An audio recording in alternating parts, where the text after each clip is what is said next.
She left a sketchbook on a bench, forgotten in the rain. Inside were 40 drawings, and every single one was me. I had never once posed for a portrait in my life.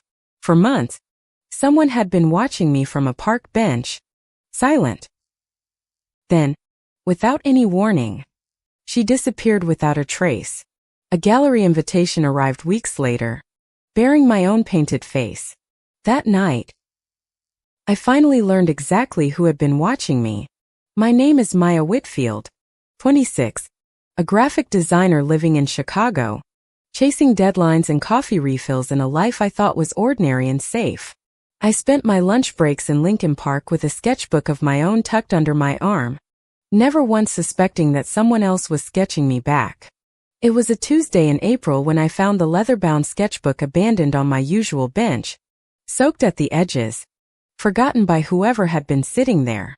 Curiosity got the better of me, so I opened it, expecting doodles of pigeons or trees, not the careful, aching likeness of my own face staring back. Page after page showed me laughing, reading, tying my shoelace, drawn with a tenderness that made my chest tighten in a way I couldn't quite name. I asked around the coffee cart, the dog walkers, anyone who might know the artist, but no one had noticed a woman with a sketchbook watching me. A name was scrawled faintly on the inside cover, Elena Cruz, followed by a phone number half smudged by rainwater but still barely legible. I stared at that number for 3 days before I finally worked up the nerve to send a text, unsure what I even wanted to say. Her reply came within minutes. "You found it. I've been looking everywhere. Can we meet? I owe you an explanation." We agreed to meet at a small cafe on Damon Avenue, and I spent the whole morning rehearsing questions I never actually asked.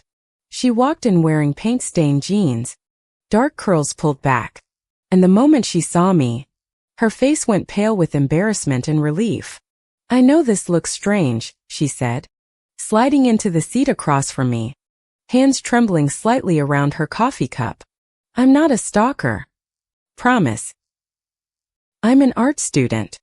I just found your face impossible to stop drawing." I should have felt unsettled, but instead I felt oddly flattered, curious, and unable to look away from the woman who had studied me so closely. We talked for 2 hours that first afternoon, and somehow the conversation never once felt forced or strange, only easy, like catching up with an old friend. Elena told me she was finishing her MFA at the Art Institute, paying rent by tutoring high schoolers, and sketching strangers to practice capturing real human emotion.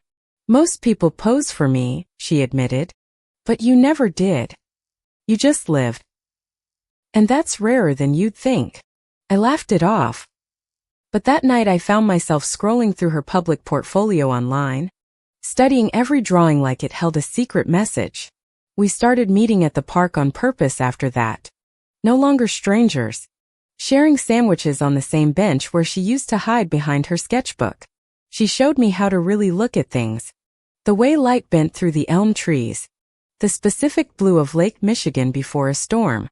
I found myself telling her things I hadn't told anyone.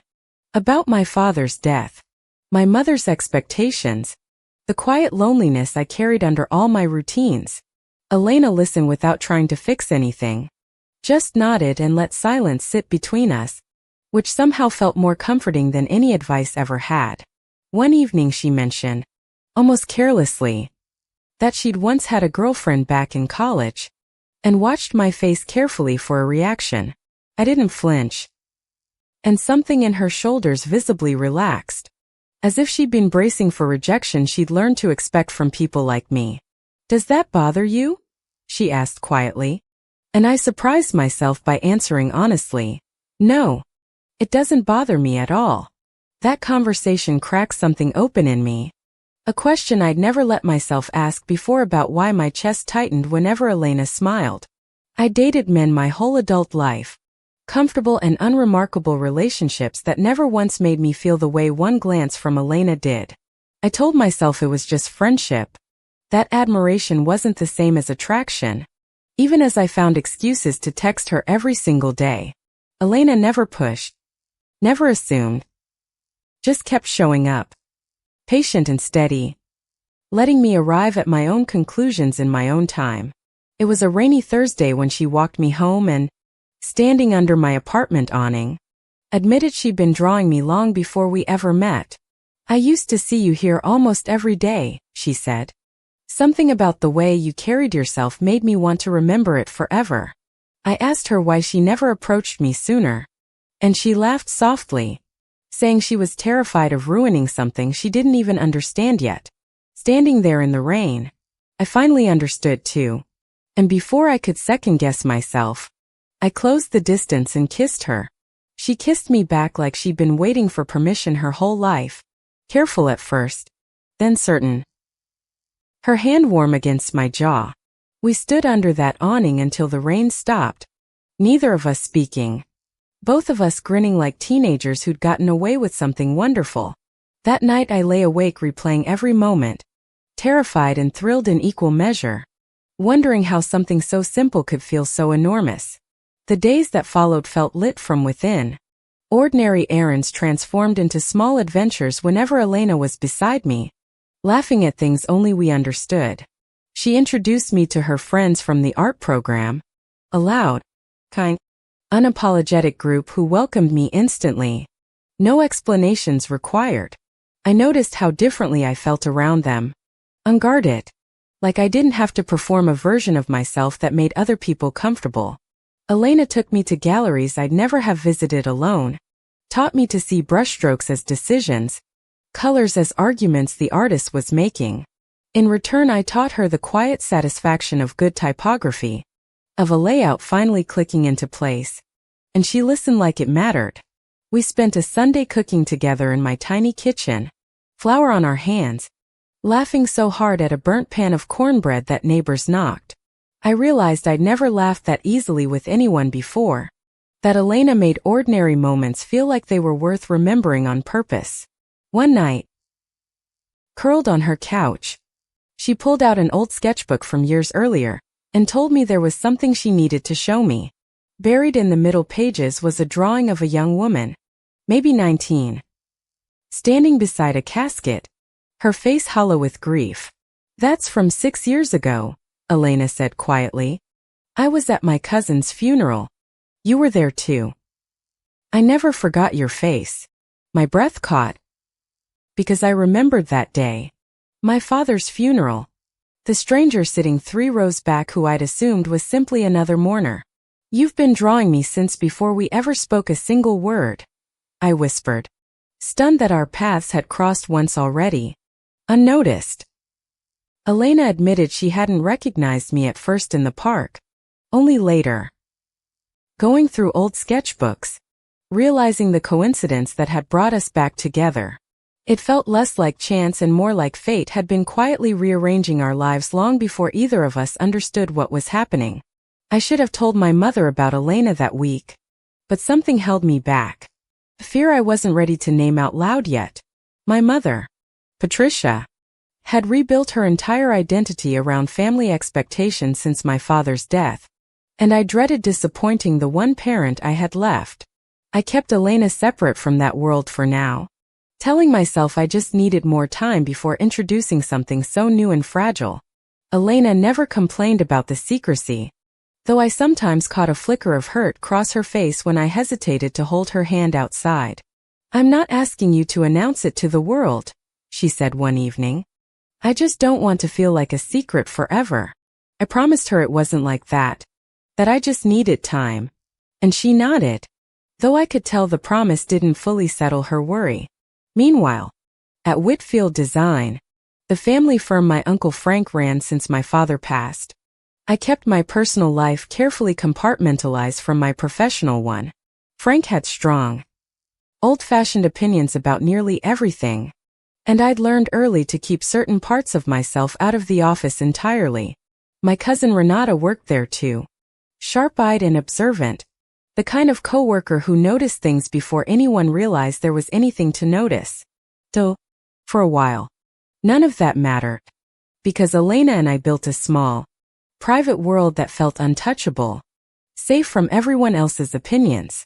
We spent weekends exploring the city, mapping out new murals, new coffee shops, new corners of Chicago that suddenly felt like they belonged to us. Elena started sketching me openly now, no longer hiding behind trees, and I loved watching her focus narrow entirely onto capturing some small detail of me.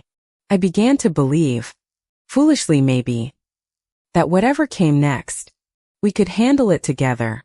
That love this steady couldn't possibly be broken easily. I was wrong about how easily, and it would take only one dinner invitation to prove exactly how fragile our careful little world really was.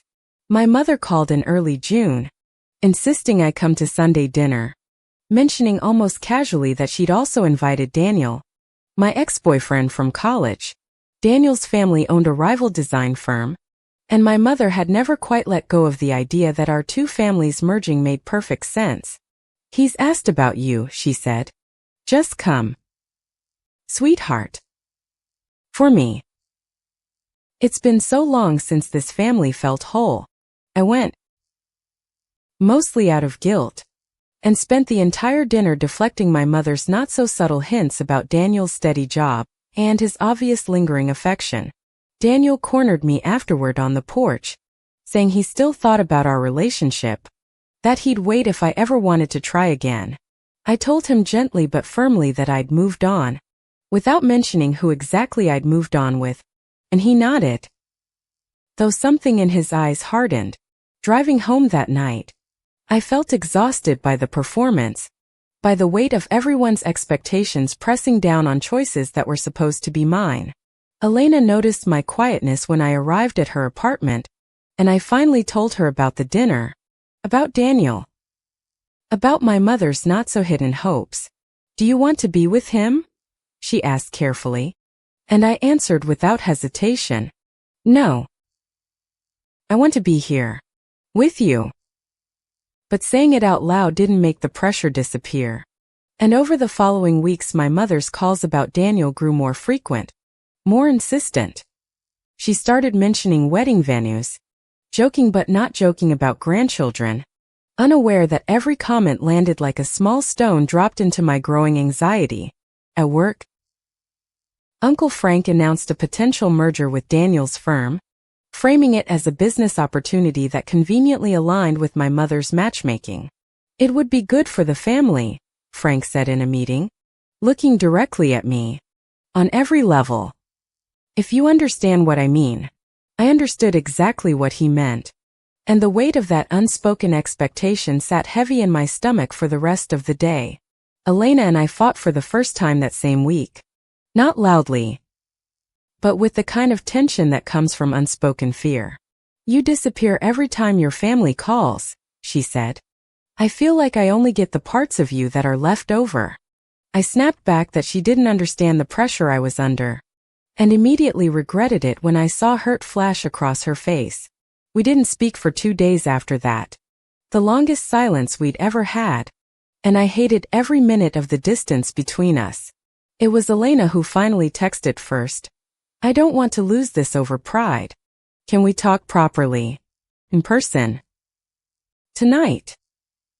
We met at our bench in the park, the same one where it all began, and this time we talked honestly instead of defensively. "I'm scared," I admitted. "Of my mother. Of Frank. Of losing everything I've built if people find out who I really am." Elena took my hand and said she understood fear better than most people, that she'd lost friends and even family for being exactly who she was. "I'm not asking you to be fearless," she said. "I'm asking you not to disappear from me while you figure it out." That conversation didn't fix everything, but it reminded me why I loved her, why I was willing to fight for whatever came next. Though, the pressure at home kept building, and I found myself avoiding my mother's calls, dreading the moment I'd finally have to tell her the truth. Renata cornered me at work one afternoon, asking pointed questions about the woman she'd seen me with downtown, her tone unreadable, careful, testing. I deflected, calling Elena a friend from the art scene, hating myself for the lie even as it left my mouth so easily. Renata didn't push further, but the look she gave me lingered, Like she knew exactly how much I was leaving unsaid. That night I told Elena about the encounter, and she went quiet for a long moment before asking if I was ashamed of her. No, I said quickly. Never that. I'm scared of what happens after. Of losing my job. My mother. The only family I have left. Elena nodded slowly. But I could see the toll it was taking on her. The careful smile that didn't quite reach her eyes anymore. We kept dating in careful secrecy through the summer, stealing weekends together, always aware of the invisible line we weren't yet ready to cross. I started noticing small things about Elena I hadn't before. How she squinted more at her sketchbook. How she bumped into furniture she used to avoid easily. When I asked if she was okay, she brushed it off, blaming late nights and too much screen time from her thesis work. I let it go, though something in the back of my mind quietly filed the observation away, unsettled without fully understanding why. In August, my mother invited Daniel to my birthday dinner without asking me first, seating him directly beside me like the decision had already been made. I excused myself halfway through dessert, stepping outside to call Elena, needing to hear a voice that didn't come loaded with expectation. I can't keep doing this, I told her. My voice breaking. Pretending. Dodging. Lying by omission every single time I see my family. Then stop, Elena said gently. Tell them. I'll be right here. Whatever happens. But you have to be the one to say it. I promised her I would. Soon. Once I found the right moment. Though some part of me suspected the right moment might never actually arrive. 2 weeks later, Frank called me into his office, closing the door in a way that immediately made my stomach drop with dread. Someone saw you, he said flatly, sliding his phone across the desk. A photo of Elena and me kissing outside a downtown gallery. My mind raced through everyone who could have taken it, landing uneasily on the memory of Daniel lingering near that same gallery weeks earlier. Is this true? Frank asked, though his tone made clear he already believed the answer, and was simply waiting for me to confirm his judgment. Yes, I said, surprising myself with how steady my voice sounded despite the fear pounding through my chest. Her name is Elena. I love her. Frank's expression hardened into something cold and disappointed, the same look he'd given problem clients right before ending a contract entirely. This firm has a reputation, he said. Your father built this company on certain values. I won't have you dragging his name through this. I wanted to argue that my father, whatever he'd believed, would never have wanted me to live a lie for the sake of appearances. Instead I asked simply, is this a threat? Frank? And his silence answered the question far more clearly than any words could have. Think carefully about your future here, he finally said, and about your mother's peace of mind, before you decide to make this public. I left his office shaking, drove straight to Elena's apartment, and told her everything through tears I hadn't planned on shedding in front of her. He knows, I said. Frank knows. And I think Daniel's the one who took the photo. This is falling apart faster than I can control. Elena held me while I cried, but I noticed she'd gone unusually quiet, her jaw tight, her eyes distant in a way I didn't recognize. Maybe, she said carefully, this is too much. Maybe I'm the reason your whole life is about to fall apart. Don't say that, I told her firmly. None of this is your fault. I won't let you take the blame for other people's prejudice. But something in her had shifted, and over the following days, her texts grew shorter, her availability thinner, her usual warmth carefully guarded. I confronted her about the distance, and she finally admitted she was terrified of becoming the reason I lost everything I'd worked for. I've watched people lose their families over this before, she said. I don't want to be the thing that costs you yours. You're not a cost, I insisted. You're the only thing in my life that's ever felt completely honest. Please don't pull away now. She promised she wouldn't. But 3 days later I arrived at her apartment to find it half-packed, boxes stacked against the wall. I got an opportunity, she said. avoiding my eyes. A residency program in Portland. 6 months. I think I need to take it. I felt the ground shift beneath me, certain there was more to this decision than a sudden, convenient art residency across the country. Is this about Frank? About my family? I demanded, and her silence stretched long enough to answer the question honestly, painfully clearly. I can't watch you lose everything because of me, she finally said. This is better. For both of us. Trust me. I begged her to stay, told her I didn't care what Frank thought, but Elena had already made up her mind, closing herself off completely. She left for Portland that weekend, and I stood in her empty apartment afterward, wondering how something so certain could collapse this quickly. My mother, sensing my devastation but misunderstanding its cause, tried to comfort me by mentioning Daniel was still, conveniently, available and interested. I snapped at her for the first time in years, telling her I didn't want Daniel, that I hadn't wanted him in a very long time. Then who was that woman in the photograph Frank showed me? She asked quietly. And I realized the truth had already reached her too. The silence between us stretched painfully long before I finally said it out loud. Her name is Elena. I love her. I'm gay. Mom. My mother's face went through several emotions at once. Shock, confusion. Something that looked almost like grief for a version of my life she'd imagined. I need time, she said finally, her voice barely above a whisper. And I left her house that night uncertain if we'd ever fully recover. Weeks passed in a fog of work and silence. Frank avoiding me in the office. My mother's calls infrequent and strained. Elena's texts non-existent. Renata found me crying in the supply closet one afternoon, and instead of judgment, she simply sat down beside me and asked what happened. I told her everything, expecting disapproval, but instead she admitted she'd suspected for months and had been quietly on my side the whole time. Frank's threats aren't legal, she said. He can't fire you for this, but he can make your life miserable until you quit on your own. Her honesty steadied me somehow. A reminder that not everyone in my family shared Frank's narrow view of who I was allowed to love. That same week, my mother showed up unannounced at my apartment, holding an old photograph I'd never seen before, her hands trembling slightly. Before your father, she said, sitting down carefully, there was someone else. Her name was Grace. We were together for 3 years in college. I stared at her, stunned, as she explained how her own parents had forced her to end it. How she'd married my father to escape the shame. I spent 30 years telling myself I made the right choice, she said. And I'm not sure anymore that I ever actually believed that. Why didn't you ever tell me? Asked.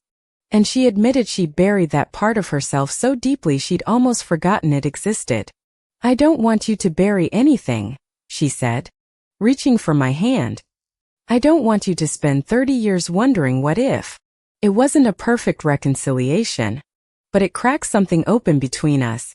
A fragile bridge built from a secret she'd carried her entire life. So, Elena's absence sat like a stone in my chest, and no amount of family progress could fill the space she'd left behind her. I called her twice, texted more than I'd like to admit, but her replies stayed brief, distant, careful in a way that felt deliberate. In late September, a mutual friend from the art program mentioned, almost in passing, that Elena had been seeing specialists in Portland for her eyes. My chest tightened with a fear I couldn't quite name, and I immediately called the friend back, demanding to know exactly what she meant. She probably didn't want you to know, the friend admitted reluctantly. Elena's losing her vision. Some genetic condition. It's been getting worse for a year. Suddenly everything made sense. The squinting, the bumped furniture, the frantic pace of her sketching, as though she were racing against a closing door. I understood now why she'd left. Not because she didn't love me, but because she was terrified of becoming someone I'd have to take care of. I booked a flight to Portland that same night, unwilling to let fear, hers or mine, Decide the ending of our story without a fight. I found her apartment through a mutual contact. And when she opened the door, her shock quickly gave way to something like quiet, exhausted relief. You shouldn't have come, she said, though she didn't close the door. And I could see she didn't fully mean the words either. Why didn't you tell me? Asked, stepping inside. About your eyes. I would have wanted to know. I would have stayed anyway. That's exactly why I didn't tell you, she said, tears finally breaking through the composure she'd been holding onto for months. I watched my mother spend years caring for my father after his stroke, she continued. I don't want to become someone's burden like that.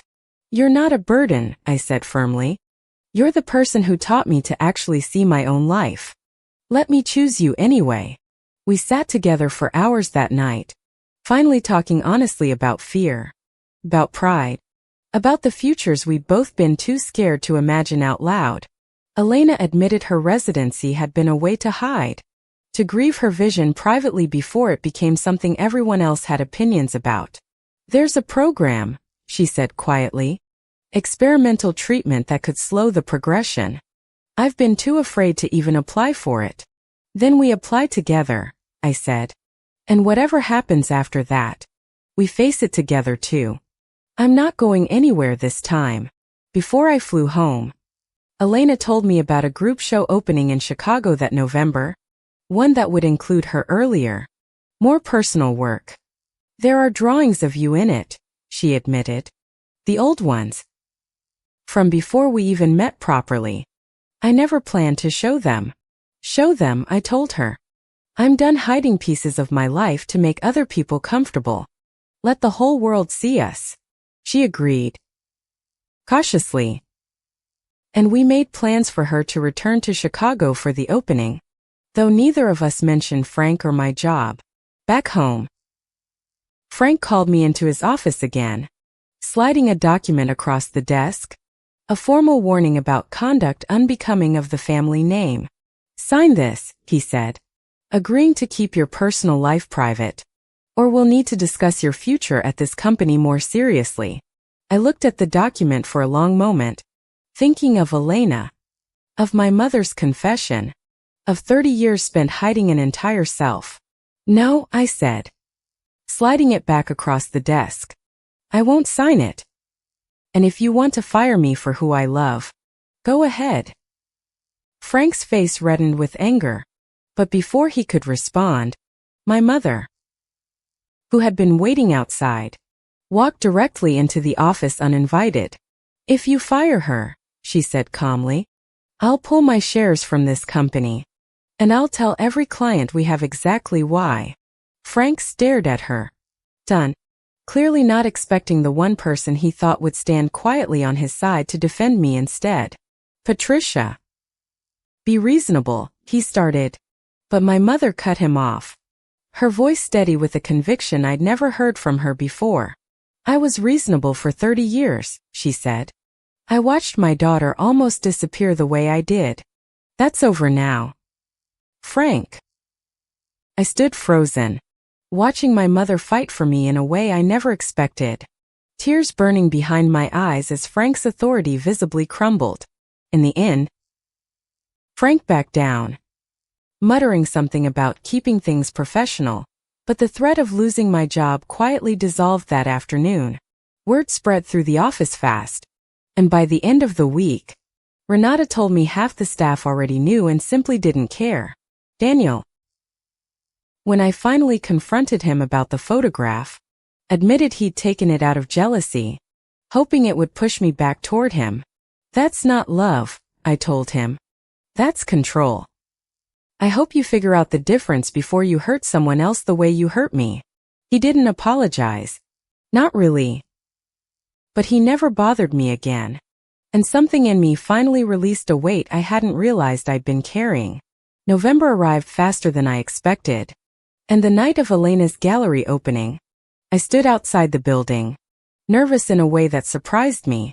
Inside, her portraits lined the walls, dozens of me across years, laughing, grieving, reading, existing. each one rendered with a devotion I could finally understand fully. Elena found me standing in front of the funeral sketch, the very first drawing.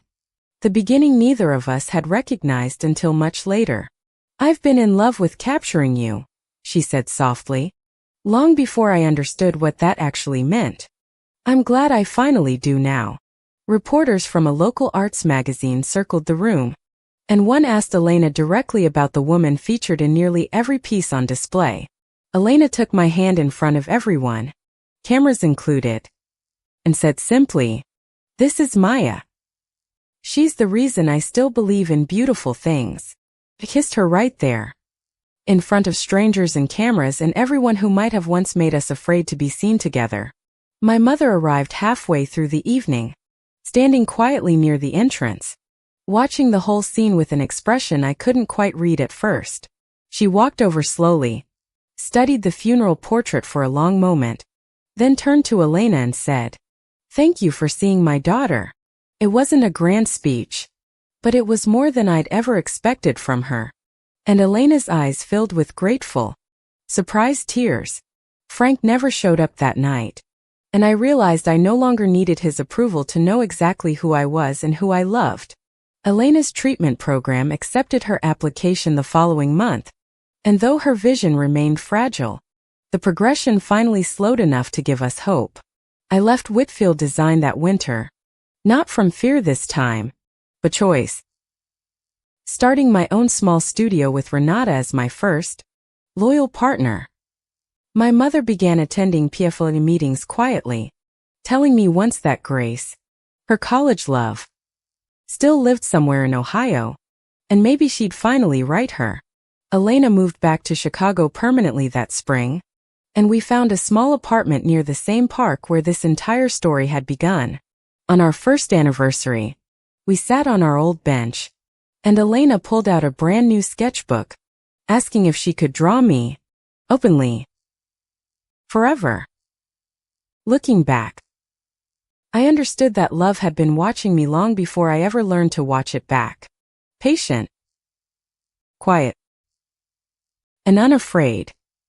I said yes to that sketchbook, to that bench, to that whole beautifully unexpected life, and I have never once looked back since then. Andy.